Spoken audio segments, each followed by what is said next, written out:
Ayan. Magpapachallenge daw siya kung mapatayo yung ano yan? Anim na pa ako. Ano na pa ako dito? Nakatayong pa ako. Nakatayo dyan, oh. So, tingnan nyo mga kurago na yung gagawin niya, oh. Papatayuin mo. Oo. Yan siya sa mga mahilig magpalaro sa mga construction. Ayusin mo, ha. Baka mapaya ka.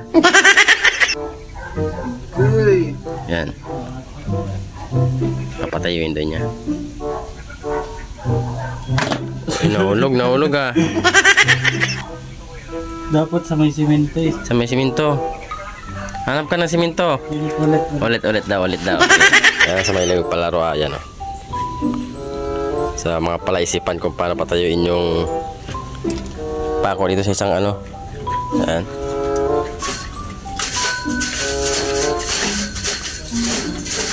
Ayun. Napolo ka nga ba? Ayun, di mo. Napolo. Yung grocery pumunta. Yan, ulit. Ayan.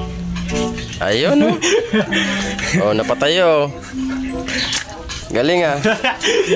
Ayaw mo ba yan, Chris? Oh, tinanggal na. Wala na. Pinakpak na. So, right mga kuragon. Bali, may nag-deliver kaninang mga steel deck. So, ayan yung mga dineliver na steel deck kaninang tanghali. So, alas 12 nag-deliver. Yan, deliver na. So, bali nasukat ko na yan. So, yung mga sukat niyan, ito yung nilista ko.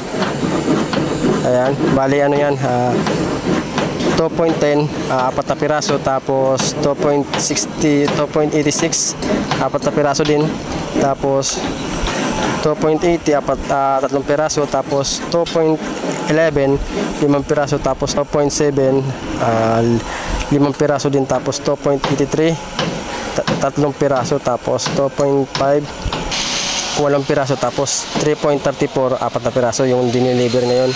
So bali nilista natin dahil para yan kasing dineliver dito nakasukat na. So sinukat ko yan nung nakaraang araw, yung binidyo ko, sinusukat ko. So ito na yon, dineliver nila tabas-tabas na. So bali fix na lang yan. Kung mayroon man mga sobra-sobra, so syempre ikakat natin yan dahil di naman tayo perfecto. So ikakat natin yung ibang mga mga nakasobra na steel deck. So ayan, bali ngayong araw na to forma na tayo sa gilid. Ayan, pati yung siruho, nasiruhan na nila yung mga nasiruho ng biga, saka poste, yung mga siruho na yan. Ayan, so dito na lang siguro yung isa dahil papunta yan dito, di pa natin nalalagyan. So siyempre naglalagay na rin dyan si Chris, naglalagay na rin si Chris dyan. Ayan, sinisitap na rin ni Chris para Lunes maano na rin natin mapormahan na para makapag-runner na rin tayo, kasi dito kasi nauna yung bakal bago yung runner dahil nagkakulang-kulang na tayo ng EI pipe na tubo. So nagkulang kaya nino na muna yung bakal. So dumating na yung bakal, so sinisitap na ni Chris. Ayan.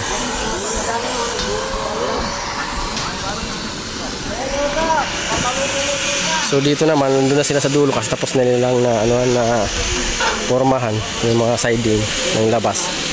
So dito, nag-assemble na ito, helper to, pero pinaprocess natin na matutong tayo na mga scaffolding para next project. Siyempre, mag-i-improve din yan, basta wag na matigas ang ulo, i-improve yan.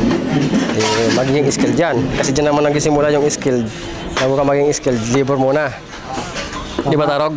Yes. Yeah, sabi na. So, dito na sila, yan o. Hi guys. Nagpo-forma na sila dito sa Ito, dito naka-slab. Di yan naka-slab dahil lang to ng ng may firewall dyan nakataas. Bali siya, box type lang to. May firewall dyan dahil pinaka-kitchen nila tong area na to. So, nagpo-forma na sila dyan. So yan? Ayaw ko nyan. So dito, itong tubo pala na to, undersize to, mga 2.2 to, 2.5. So yun yung nilalagay natin dito. Pinaka-runner. So yan, bali akit pala natin yung yung steel deck para may latag natin ngayon yung araw to, ilatag din natin. Latag na yan. So bali pinapatanggal ko pala yung yung nakasobrang mga tubo. Di ko kasi pinapa-undersize yung putol. Ang putol ko niya na 2 meters para sakto sa 4 meters yung matitira. Dahil pangit kasi pag pinutol mo na undersize, dapat laging sakto sa 150, 1 meter, 3 meter at 2 meters. Dapat ganun yung mga putol. Ito pinapasitap na natin. So dito naman si tatay, si tatay malakas pa oh. Kahit ano na yan, kahit matanda na, malakas pa rin. Ganyan talaga pag buwan construction.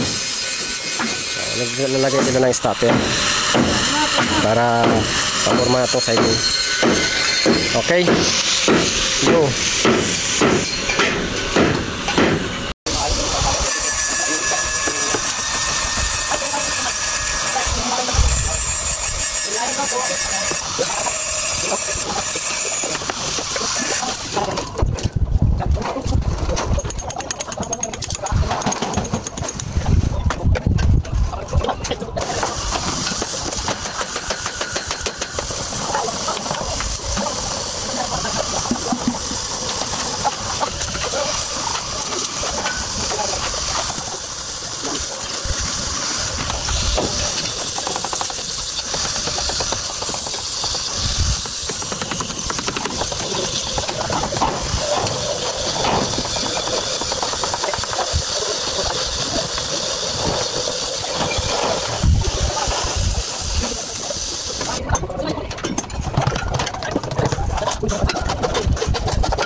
So yun mga ko ng paglatag ng steel deck.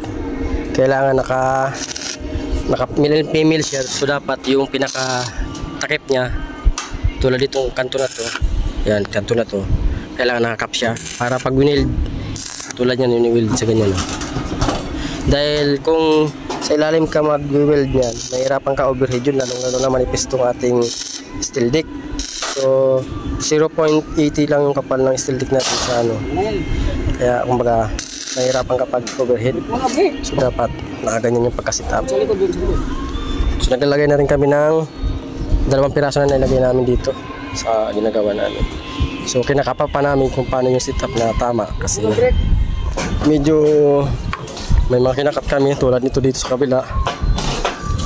Ayan, kinakat namin para sumakto. Tapos pag galing dito sa may sa may forma natin, dapat nakapasok ka ng mga 3 cm or 2 cm para kakainin siya ng ng buhos natin. Dahil kung papantayin nyo lang dito sa ating buhos sa ating forma.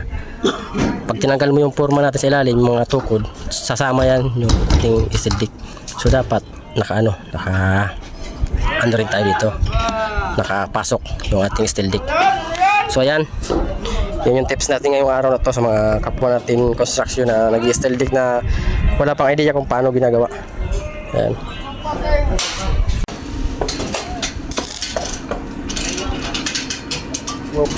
So ang ginagawa namin dito sa pag-welding ng steel dick, so mga 5 inches yung pagitan or pwede rin 20 cm para mas lalong matibay, hindi agad kumakalas.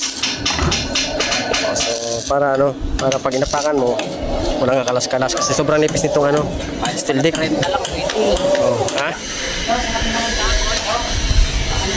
So sila dito, ayan, nagkakalap na sila dyan. Nilagay na sila ng panukod para lahat na malatagan natin. So Monday, sigurado to, ubos itong nalatagan. Dahil sa, basta mga Biyernes o Sabado, buhos na kami dito. Sigurado na yan. So babakal pa kami. Lahat na magbubuhos na.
Video pala. Naka-video.